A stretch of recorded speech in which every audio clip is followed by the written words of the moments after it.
오늘은 귀한 시간 귀한 말씀을 통하여서 모두 70명이었더라 모두 70명이었더라 라는 제목으로 하나님의 귀한 말씀을 함께 나누고자 합니다. 오늘을 살아가는 우리의 인생에 있어서 가장 큰 영향을 미치는 개념 중 하나를 꼽자면 그것은 바로 수의 개념, 즉 숫자입니다. 수라는 개념은 우리가 인식하지 못하고 살아갈 때가 많지만 실상 우리의 삶에 지대한 영향을 미치고 있습니다. 그래서 학자는 우주를 구성하는 개념이 바로 이 숫자이고 이 숫자에 관한 학문인 수학이야말로 인류가 발견한 가장 위대한 학문이다 라고까지도 말합니다. 우리가 수에 얼마나 영향을 받고 살아가고 있을까요? 사실 우리는 분명하게 인식하면서 내가 수에 많은 영향을 받는다 생각하지 못하고 있지만 사실 우리의 삶은 수라는 개념에 심히 영향을 받고 있음을 말하지 않을 수 없습니다. 단적으로 생각을 해보면 우리는 늘 우리의 삶의 시간을 인식하고 우리의 인생을 수로 계산하여 살아갑니다. 처음 만난 사람에게 이렇게 묻습니다. 너는 몇 살이니? 이렇게 묻죠. 그러면 상대가 숫자로 자신의 인생을 전합니다. 우리는 또한 24시간이라는 하루의 시간을 계산하면서 하루하루의 삶을 살아갑니다. 오늘 예배도 참석하시기 위해서 우리는 오늘 오전 9시 혹은 오전 11시의 시간을 계산하여 이곳에 오셨을 것입니다. 또 예배하고 돌아가는 발걸음 속에서도 남은 시간을 계산하며 남겨진 하루를 살아낼 것입니다. 더 나아가 우리의 삶의 필수적인 요소인 물질적인 단위 역시도 숫자로 구성되어 있습니다. 우리가 받는 월급은 얼마입니까? 목사님들이 만나서 항상 묻는 서로에게 대한 질문이 있습니다. 어떤 것 질문하냐면 니네 교회는 몇 명이나 모이니? 이렇게 물어봐요. 그러면 숫자로 대답을 해드려야 됩니다. 또 재정은 얼마나 되느냐? 또 숫자로 또 대답을 하게 되죠. 목사님들 모임에도 항상 이런 질문이 이렇게 전해집니다. 우리의 삶도 그렇습니다. 우리가 받는 월급은 얼마인가? 우리가 가진 소유에 대해서 수로 우리는 정립하죠. 저 차는 얼마이고 저 집은 얼마인가? 내가 가진 소유는 어느 정도나 되는가? 우리는 모두 수로 이것을 인식하고 있습니다. 이러한 물질의 단위는 때때로 우리의 감정과 마음을 뒤흔들어 놓기도 합니다. 어떤 이는 통장에 찍혀진 숫자를 보면서 마음에 큰 안위와 평안을 얻기도 합니다. 표정들을 보니까 많지 않은 것 같네요. 통장에 찍힌 숫자가 늘어나게 되시기를 간절히 축원합니다. 어떤 이는 또 자신이 투자한 어떤 주식이 폭락하는 숫자를 보면서 큰 낙심과 좌절을 겪기도 합니다. 다만 수로 모든 것을 인식하였을 뿐인데 때때로 우리는 우리의 삶이 송두리째 흔들리는 듯한 경험을 하게 됩니다. 여기서 더 나아가 숫자의 개념은 간혹 각종 미신을 파생시켜 우리의 마음을 어렵게 만들기도 합니다. 예를 들면 병원에 가보면 어느 병원에는 병문안 시에 4층을 발견할 수 없음을 보게 됩니다. 한자인 죽을 사자와 같은 음가를 가지고 있는 이 4를 부정적인 의미로 인식하는 것입니다. 그래서 어느 병원에는 3층 다음에 바로 5층이 있고 4층이 아예 없는 경우도 있고요.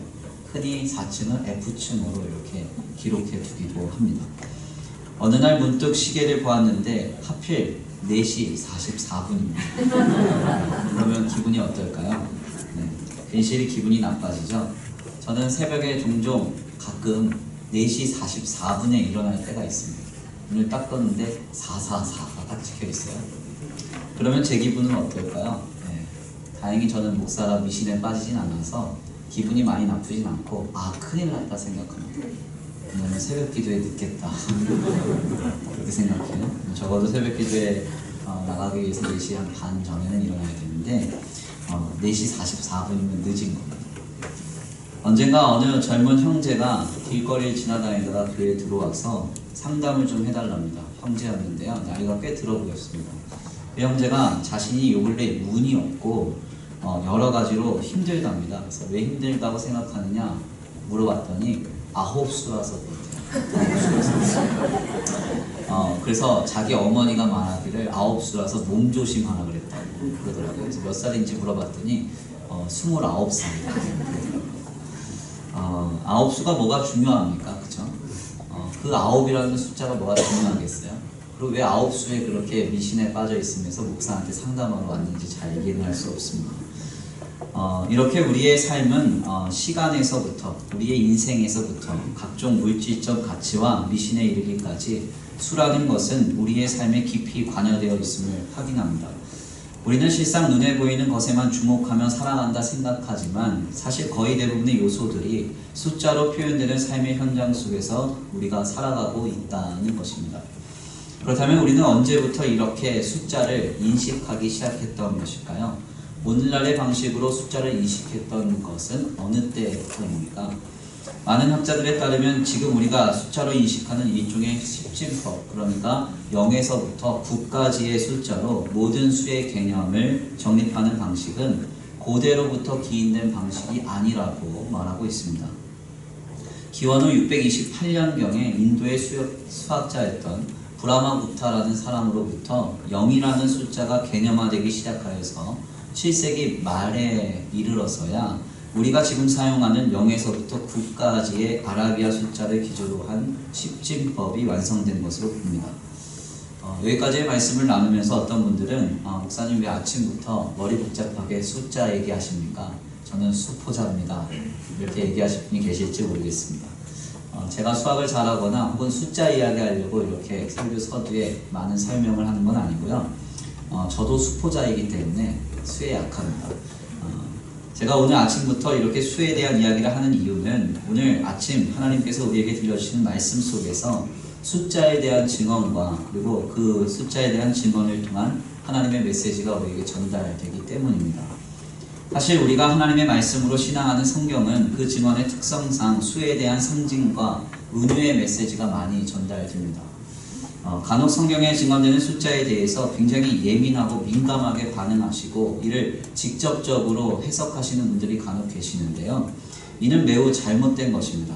성경은 주후 1세기경에 성경의 기자들을 통해서 하나님이 성령의 감동으로 이 성경을 완성하셨습니다. 그리고 이 성경이 정경화 과정을 통해서 66권의 성경으로 정립된 시기는 주후 4세기경에 이르러서야 이것이 확립됐습니다. 그렇기 때문에 제가 앞서 설명을 드린 바대로 오늘날 우리가 사용하는 숫자의 개념은 주후 7세기경에나 되어서 완성된 것이기 때문에 우리는 성경에서 증거하는 수에 대해서 오늘날 우리의 관점으로 수의 개념에 몰입하다가는 잘못된 적용을 하기가 쉽다는 것입니다. 결국 우리는 성경에서 증거하는 수에 대해서 오늘날 우리의 관점으로 수의 개념에 몰입하기보다는 그 숫자에 담겨진 의미, 그러니까 숫자를 통해서 주님이 무엇을 말씀하시고자 하는지에 좀 더 몰입해야 합니다. 많은 학자들은 구약의 성경이 쓰여질 때 당시 바벨로니아 문화에 영향을 받았을 것으로 추측합니다. 특별히 바벨로니아 문화는요, 십진법을 사용하지 않았습니다. 그렇기 때문에 구약에서 증거하는 각종 숫자들을 오늘날 우리의 관점으로 십진법으로 이해를 하게 되면 큰 문제가 생길 수 있다는 것이죠. 그래서 특별히 중동의 전문가인 케네스 베일리라는 사람이 쓴 중동의 눈으로 본 예수라는 책을 보면 창세기 서두에 등장하는 약 900세 이상씩 사는 사람들에 대해서 당시 고대 근동 지방은 십진법이 아니라 육십진법을 주로 사용했기 때문에 900세 이상이라는 나이는 정작 150세 정도로 추정할 수 있다, 그렇게 말하기도 합니다.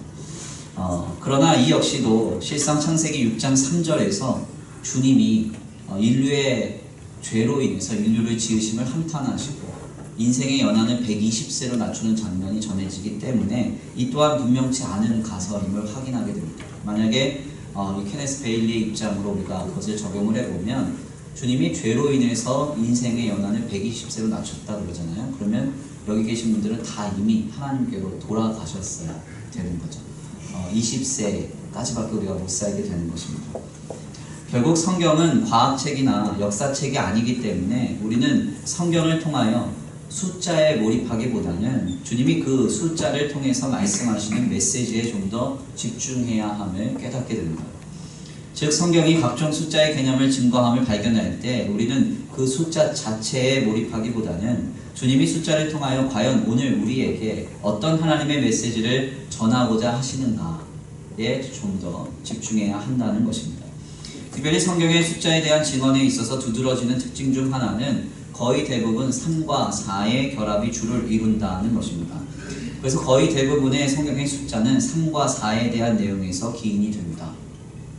보통 성경에서 3이라는 숫자는 상징적으로 하나님을 뜻하는데요. 하나님, 그러니까 신적인 완전성을 뜻할 때 3이라는 의미를 숫자로 상징적으로 전합니다. 그리고 4라는 숫자는 당시에 이제 그 세상이 동서남북, 그래서 네모나타 생각을 했기 때문에 세속적인 완전을 뜻합니다. 그래서 이 둘의 결합인 7과 이 둘의 곱인 12의 개념 등은 성경에서 상당히 중요한 긍정적인 개념으로 또 하나님의 역사를 나타내는 중요한 개념으로 우리에게 전해집니다. 예수님이 12 제자들을 부르셨습니다. 왜 하필 12일까요? 3과 4의 곱인 12인 것이죠. 요한계시록에서 증거하는 주님의 교회는 모두 7교회입니다. 3과 4가 더하여진 7교회인 것입니다. 그래서 이 12와 7, 7이라는 이 숫자는 굉장히 중요한 의미로 우리에게 많이 전해집니다. 더 나아가 3과 4의 결합과 곱인 7과 12에서 하나를 빼거나 더한 6과 11 혹은 13과 같은 숫자는 굉장히 부정적인 개념으로 나타납니다. 그런데 특별히 그 중에서도 성경에서 증거되는 7이라는 숫자는 주님이 하나님의 역사와 나라를 이루어가는 데 있어 굉장히 중요한 개념으로 전해지는데요. 예를 들어 창조의 날이나 마지막 때 일어나는 현상 등을 설명할 때 주님은 7이라는 개념을 통해서 늘 자신의 역사를 표현하십니다. 그래서 7이라는 숫자가 증거되는 곳에서는 항상 하나님 자신과 하나님의 역사가 우리에게 전달이 되죠. 사실 7이라는 개념은 하나님의 역사의 비유적인 의미임과 동시에 세상을 다스리시는 하나님의 섭리의 내용이기도 합니다. 많은 학자들이 연구를 해보니까 사실 세상의 각종 현상을 이해하는 데 있어서 7이라는 개념이 굉장히 중요하다는 것입니다. 예를 들면 우리가 우리의 날을 일주일, 즉 7일 단위로 나눠서 우리의 날을 인식합니다. 일전에 기독교를 거부하는 공산주의 사회가 7일이라는 제도를 깨고 자신들만의 제도로 새로운 날짜를 만들었던 적이 있습니다. 그래서 일주일을 그냥 6일로 하자, 혹은 8일로 하자, 혹은 10일로 하자 등의 각종 시도가 인류 역사상 늘 있어 왔습니다. 그러나 문제는 얼마 되지 않아서 이 시도가 대부분 완전히 다 실패하고 다시 성경적인 관점인 일주일, 즉 7일이라는 주기로 모든 날짜를 확립하게 된 것이죠. 그래서 세계 표준 날짜는 다 일주일을 7일로 이렇게 인식하고 있습니다. 또한 우리가 살아갈 때 우리를 살게 하는 태양 빛을 프리즘에 좀 넣어서 색을 파악을 해보면 우리가 잘 알고 있듯이 빨주, 노초, 파남보 7가지의 색깔로 빛이 구성되어 있습니다. 이는 빛뿐만 아니라 화학적 관점으로도 좀 살펴보면 이 땅을 구성하고 있는 원소 주기율표를 들여다보면 원소의 주기는 다 7주기로 되어져 있습니다. 놀랍지 않습니까? 저 혼자 놀라고 있는 것 같아요. 그리고 우리가 듣거나 혹은 사용하는 소리의 구성을 좀 들여다보면 도레미파 솔라시 7음계로 되어져 있습니다. 즉 지금 인간이 인식하고 사용하는 대부분의 것들이 모두 7가지의 단계로 거의 대부분 구성되어 있다는 것입니다. 여기서 더 나아가 많은 종류의 새와 동물의 임신기간 역시 모두 다 7이라고 하는 것의 배수로 우리에게 보여지는데요. 닭은 7 곱하기 3 해서 21일 동안 임신을 합니다. 쥐는 7 곱하기 4 해서 28일 동안 임신을 하고요. 고양이는 7 곱하기 5 해서 35일 동안 임신합니다. 개는 7 곱하기 8 해서 56일 동안 임신을 하고 사자는 7 곱하기 14 해서 98일 동안 임신합니다. 양은 7 곱하기 21일 해서 147일 동안 임신을 하고요. 사람은 7 곱하기 40, 그래서 40주를 아이를 품고 280일 동안 임신을 합니다. 그러니까 사실 7이라는 개념은 인간이 가장 잘 인식하고 살면서 가장 많이 경험하는 삶의 신비적인 요소를 담은 수의 개념이라는 것입니다. 결국 성경은 이를 기조로 하나님의 완전하신 역사를 전할 때 이 7이라는 개념을 빌려서 상징적으로 말씀을 전하고 있는 것입니다.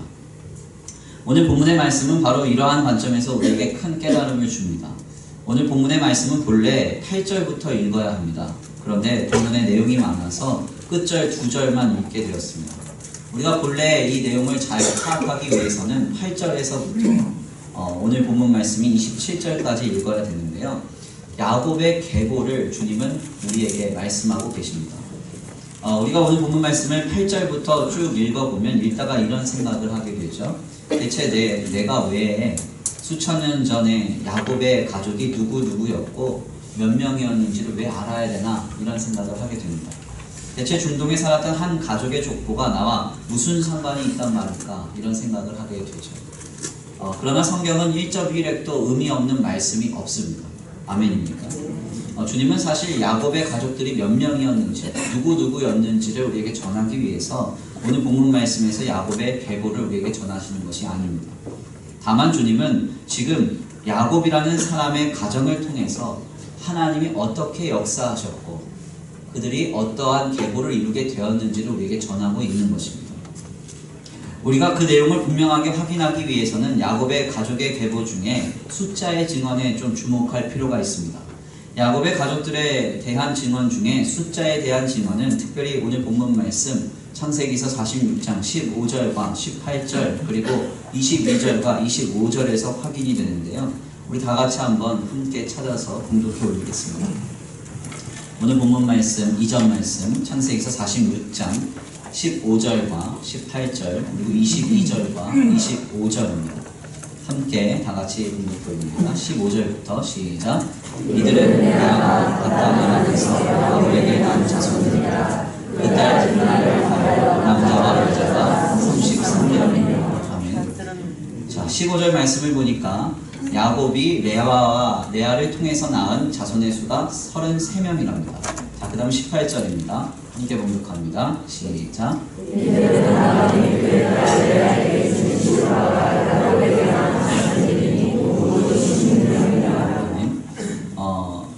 야곱이 그 레아의 여종인 실바를 통해서 낳은 자손의 수가 16명이랍니다.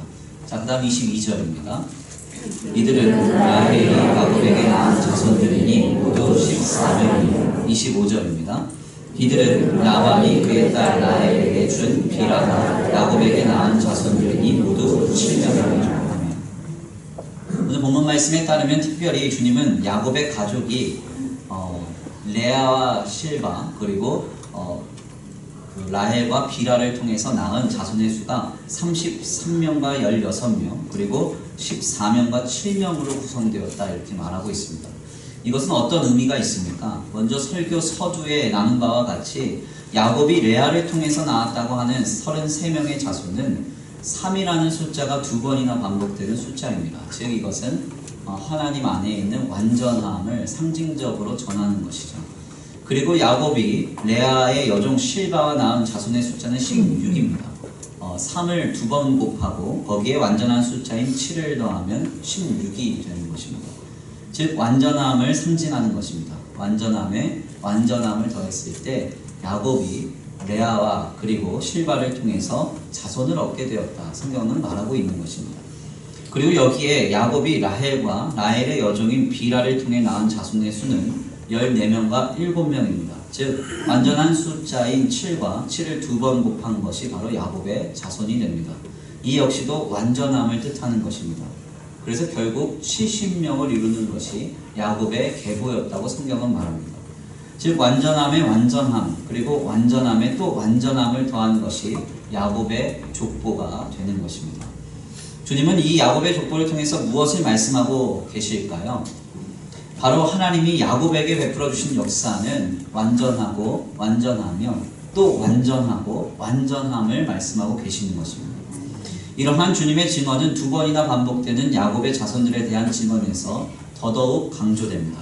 야곱의 자손들에 대한 증언은 오늘 본문 말씀 창세기 46장 8절에서 25절까지의 말씀을 통해 전해진 뒤에 또다시 26절에서 27절을 통해 다시 한번 반복되어 증거됩니다. 우리 함께 다 같이 공독해 올릴까요? 26절에서 27절입니다. 시작. 야곱과 그의 궤도에 들어간 자는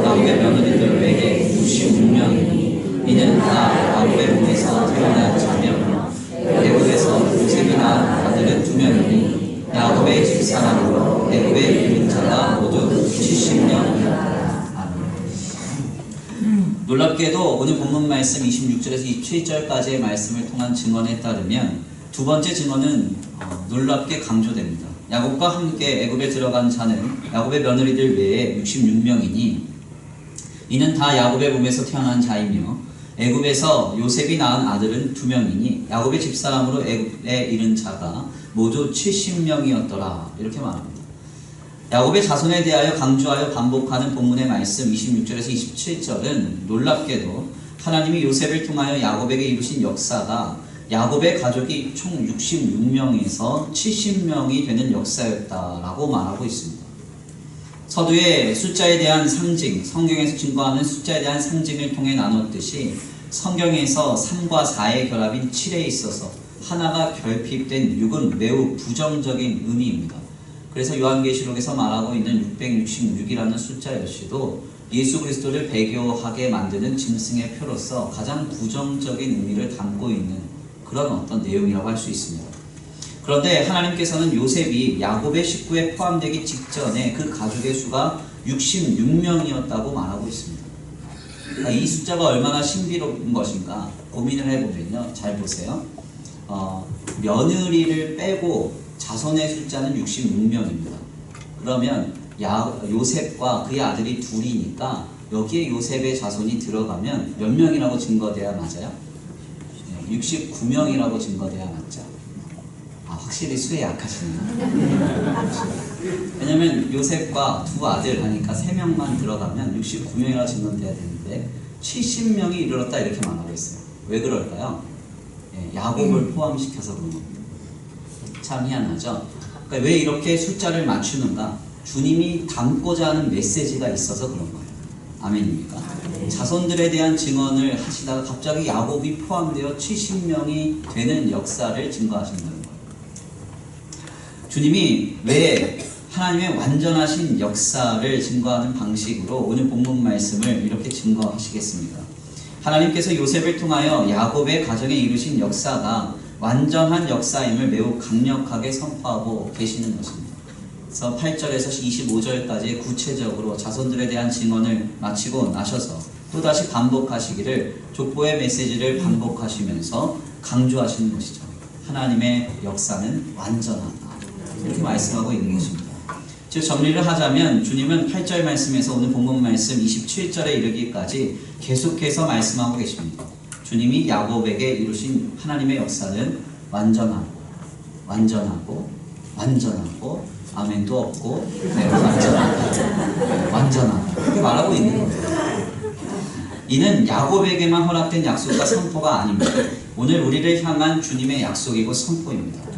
예수 그리스도를 통하여 우리를 구원하신 우리를 향한 하나님의 역사는 어떠합니까? 주님의 역사는 완전하십니다. 한 채 오차도 없으십니다. 주님은 66과 같은 우리의 결핍되고 죄악되며 부족한 우리의 인생을 70 예수 그리스도 안에서 완전함으로 이루어가시겠다 선포하고 계시는 것입니다. 이것은 결코 변하지 않고 결코 중단되지 않을 영원한 주님의 선포와 언약입니다. 우리는 이를 반드시 믿고 신앙하며 오늘의 삶을 살아야 하는 것입니다. 여기서 한 가지 그런데 중요한 점이 있습니다. 이 완전하신 하나님의 역사는 우리의 전생애에 걸쳐서 진행된다는 것입니다.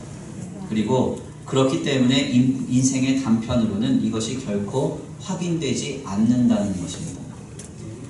야곱의 인생이 66명의 자손에서 70명이 되는 그 순간은 그의 나이가 130세가 되던 순간이었습니다. 성경에서 야곱의 죽음을 147세로 증거하고 있는 것을 보면 죽음을 고작 17년 앞둔 그의 인생에 있어서 약 90%의 인생이 다 지나가고 난 뒤에서 그는 하나님의 완전하심을 경험했던 것입니다. 즉 그의 인생을 거의 다 살아보고 난 뒤를 돌아보았을 때 70을 이루신 하나님의 역사를 확인하게 되었다는 것입니다. 이는 오늘날 우리에게도 역시 마찬가지입니다. 예수 그리스도를 통하여 우리를 구원하신 하나님은 완전하신 역사로 반드시 우리의 삶을 이루어 가실 것입니다. 때때로 그분의 완전하심은 우리의 삶의 단편에 전혀 보이지 않을 수 있습니다. 들리지 않을 수 있습니다. 느껴지지 않을 수 있습니다. 그러나 중요한 점은 결국은 주님이 66과 같은 우리의 인생을 부족하고 연약하며 부정으로 가득한 66의 우리의 삶을 완전한 70으로 그리스도 안에서 이루어 가신다는 것입니다. 모든 눈물을 우리에게 닦아주시고 다시는 애통하는 것이나 곡하는 것이나 아픈 것이 없게 하시며 주님의 영원한 기쁨에 참여케 하신다는 것입니다. 물론 그날과 그때가 언제인지는 아무도 모릅니다. 혹자는 지금 그것을 경험하며 확인할 수도 있고 어떤 이는 내일 그것을 확인할 수도 있습니다. 그러나 혹자는 10년, 20년, 아니 주님 앞에 서기 직전에 그것을 확인할 수도 있습니다. 더 나아가 혹자는 주님 품에 안기고 나서야 주님의 완전하신 역사를 확인할 수도 있습니다. 하지만 분명한 사실은 우리는 언젠가 반드시 확인하게 될 것이고 경험하게 될 것이고 고백하게 될 것이라는 사실입니다. 주님은 우리의 삶을 70으로 이루셨다. 그렇게 고백할 순간이 반드시 우리에게 경험될 것입니다. 하나님의 역사는 완전하시다. 나를 향하여 주님은 완전하심으로 역사하셨다. 이렇게 반드시 우리로 고백하게 하실 것입니다. 젊은 시절에 자신의 뜻과 같이 되지 않던 인생을 늘 한탄하던 사람이 있었습니다.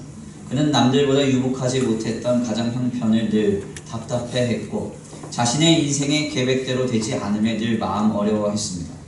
늘 원하는 대학과 진로를 전혀 얻지 못했고 원하는 방식대로의 삶을 전혀 경험하지 못했습니다. 그런데 그가 요 근래 늘 고백하는 말이 있습니다. 그 말이 무엇인지 아십니까? 다 잘 되고 있습니다. 하나님이 하십니다. 뒤를 돌아보니까 하나님이 다 완전하심으로 역사하셨다. 이렇게 고백합니다. 그가 누구인가? 접니다. 여기서 있는 김 목사입니다. 지난날 저는 저의 삶의 현장 속에서 제 삶이 충분히 이해되었던 적이 한 번도 없습니다. 이해되지 않는 일들 투성이었고 답답한 일들 투성이었습니다. 제 마음대로 한 일도 하나 없습니다. 그런데 뒤를 돌아보니까 항상 발견되는 것은 하나님의 완전하신 역사였고 하나님이 일하고 계셨다는 것입니다. 그 당시에는 전혀 몰랐습니다. 그런데 지나고 나니까 완전하신 주님을 신앙하며 그 길을 걷고 나니까 먼 훗날 알게 하시더라는 것입니다. 다 잘 되고 있었습니다. 그리고 하나님이 하고 계셨습니다. 그래서 저는 이것을 깨닫고는 지금도 저의 삶에 경험되는 모든 일에 있어서 일희하거나 일비하지 않습니다. 왜냐하면 주님이 모든 것을 선으로 바꾸사 하나님의 완전하심으로 이뤄가실 줄 믿기 때문입니다. 주님은 바로 이 놀라운 약속을 오늘 본문 말씀을 통해서 선포하고 계십니다.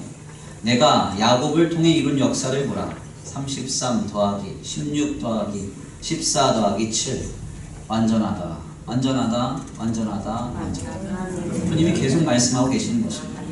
66과 같은 우리의 결핍되고 부족하며 죄악된 인생을 70으로 이루시겠다고 약속하고 계시는 것입니다. 우리는 지금 이 완전한 역사의 주인공들입니다. 그러므로 힘을 내시기를 바랍니다. 강대하시기를 바랍니다. 하나님이 반드시 온전하심으로 역사하실 것입니다. 사도 바울이 고린도후서 2장에서 이렇게 고백합니다. 항상 그리스도 안에서 우리로 이기게 하시는 분. 아멘. 하나님은 우리를 이기게 하시는 분이십니다. 그리고 우리로 세상이 감당 못할 그리스도의 생명의 향기가 되게 하신다. 사도 바울은 이렇게 고백합니다.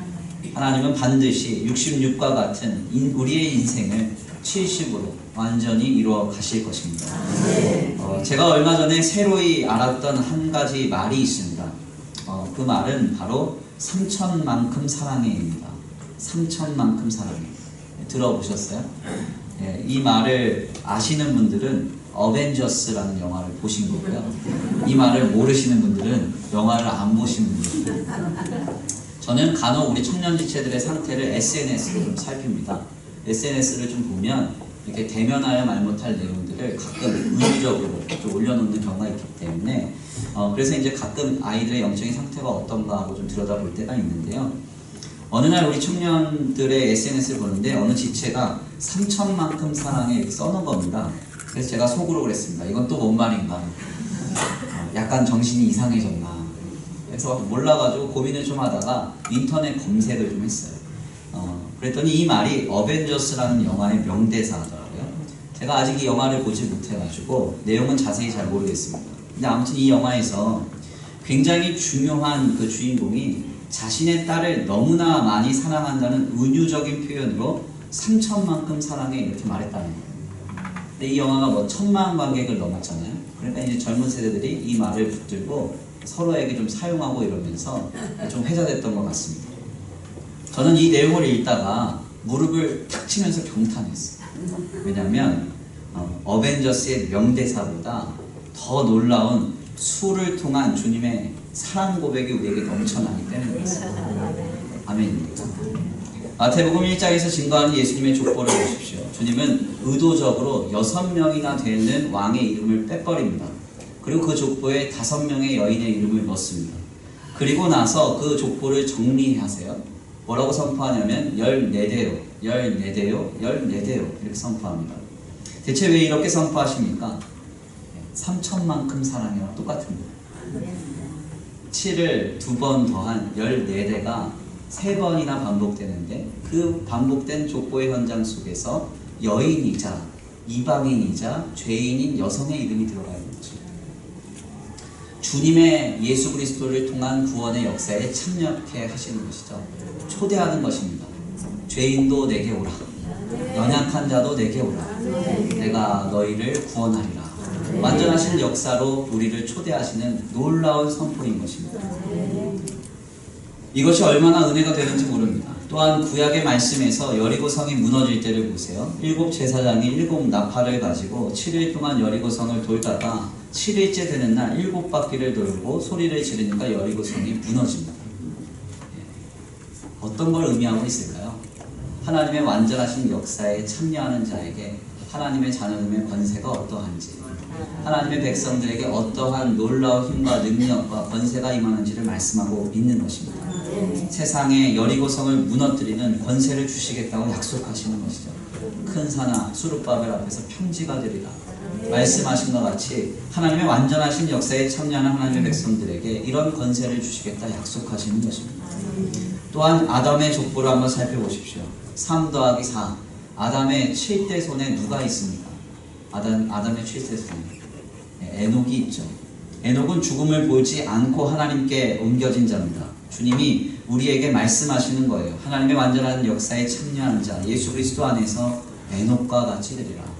아멘입니다. 예수님 때문에 우리는 죽음을 보지 않고 주님 품에 옮겨져서 주님 나라에 참여케 될 것임을 말씀하고 계시는 것입니다. 그러니까 3천만큼 사랑해보다 더 감격스러운 것입니다. 영화 대사가 더 감격스럽네요. 기가 막힌 선포죠. 놀라운 약속입니다. 주님은 지금 이것을 우리에게 다만 선포하고 계시는 것입니다. 야곱을 통해서 하나님의 역사는 완전하다, 완전하다, 완전하다. 내가 66과 같은 너희의 인생을 그리스도 안에서 70으로 이뤄가리라 선포하고 계십니다. 지금 우리가 이 약속을 누리게 되기를 간절히 축원합니다. 이는 이미 확증된 선언으로서 우리에게 허락된 약속입니다.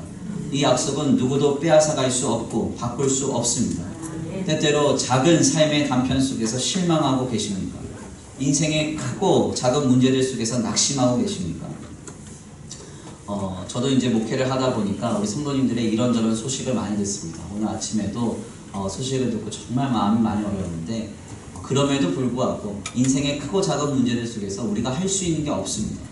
완전하신 주님을 신앙하는 것밖에 없습니다. 우리의 눈을 들어서 완전하신 주님을 바라보십시오. 야곱도 인생의 말년에 자신의 삶으로 70을 이루심을 보았습니다.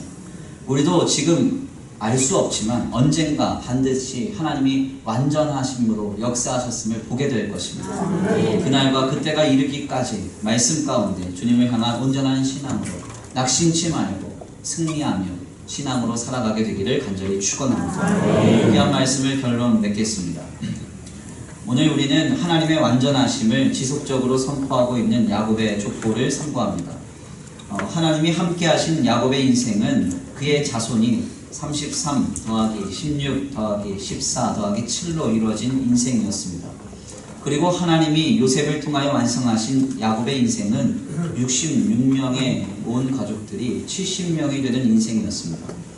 주님은 이것을 은유와 상징으로 우리에게 귀한 메시지를 전달하고 계십니다. 우리에게도 이와 같이 역사하시겠다는 것입니다.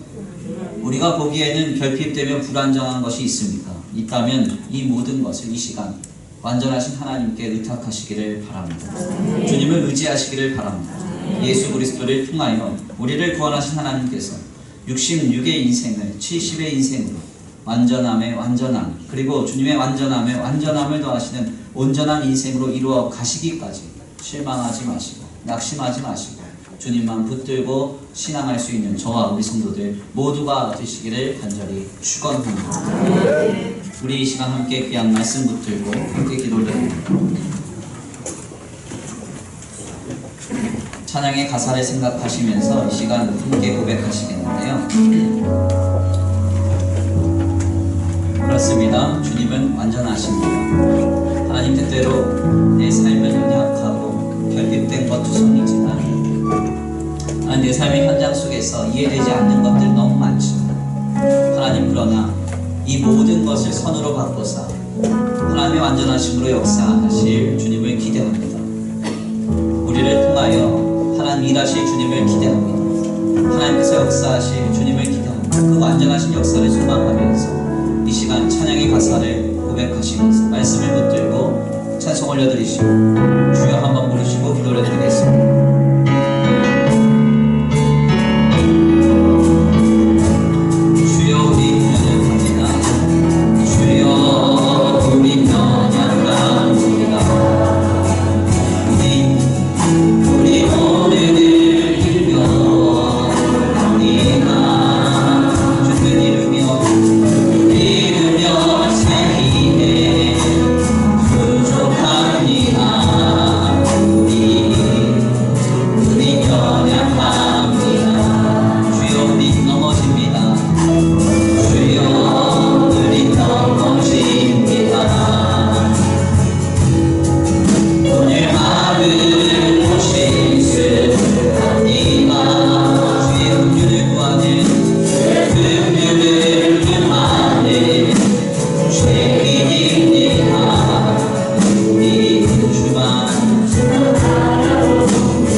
살아계신 하나님 감사합니다. 오늘 귀한 시간, 귀한 자리를 통해서 야곱의 계보를 통하여 우리에게 하나님의 완전하신 역사를 약속하시는 주님의 말씀 듣게 하시니 감사합니다. 야곱에게 역사하신 하나님이 오늘 우리에게도 역사하실 줄 믿습니다. 우리는 늘 연약하고 부족하고 결핍되어 아버지 보여지기에 66으로 결핍된 채로 살아갈 수밖에 없으나 주님이 우리의 삶의 모든 것 어루만지시면 그곳에서 모든 것이 바뀌어 선을 이루고 하나님의 영광과 하나님의 완전하심으로 결실케 될 줄 믿습니다. 아버지 우리의 삶과 우리의 삶의 자리와 형편과 조건을 두고 실망하고 낙심치 말게 하시고 인생의 크고 작은 문제들 속에서 하나님 실망하거나 우리의 신앙이 낙오되는 일이 없도록 주님 날마다 은혜 베풀어 주셔서 우리의 마음과 생각을 지켜주셔서 어떠한 삶의 현장을 우리가 경험한다 할지라도 모든 것을 선으로 바꾸실 완전하심으로 역사하실 주님을 신앙하며 아버지 넉넉히 승리할 수 있는 우리의 삶과 우리의 신앙이 되도록 주님 역사하여 주시옵소서. 오늘도 귀한 자리에 나와 하나님 앞에 거룩하고 복된 예물을 드리는 손길 위에 복의 복을 더하여 주시옵시고 하늘의 신령한 복과 땅의 기름진 복으로 이들의 가정과 생업 위에 함께하여 주시옵시되 세상과 사람에게 영향받지 아니하고 주님께 자원하여 즐거이 기쁨으로 드리는 이 예물이 하나님 앞에 상달됨으로 하나님께서 복의 복을 더하시는 가정과 생업이 되게 하여 주시옵소서. 아버지 오늘도 예배하고 돌아가는 발걸음 안전히 거하게 하시고 하나님 그 발걸음 위에 하나님께서 함께하여 주셔서 세상에게 지지 아니하고 사람에게 시험 들지 아니하고 아버지 물질에 눌리지 아니하고 모든 것을 이기며 모든 것을 참으며 모든 것을 견디며 모든 것을 바라며 아름답게 살아가는 복된 삶이 되도록 주님 역사하여 주시옵소서. 도우시고 인도하시며 함께 하실 줄 믿고 감사함을 올려드리오며 사랑과 은혜가 많으신 우리 주 예수 그리스도의 이름으로 감사하며 기도 올려드립니다. 이제는 우리 주 예수 그리스도의 은혜와 성부 하나님의 극진하신 사랑하심과 성령 하나님의 내주 교통하심이 오늘 귀한 예배의 자리에 나와 야곱이 하나님의 완전하신 역사를 경험함으로 그의 삶이 변화되었던 그 놀라운 말씀 붙들고 오늘 우리의 삶을 완전하심으로 역사하실 주님을 기대하며 소망하며 붙들고 살아가기로 결단하는 모든 성도들 머리 위에 이제로부터 영원토록 함께 있을지어다. 아멘.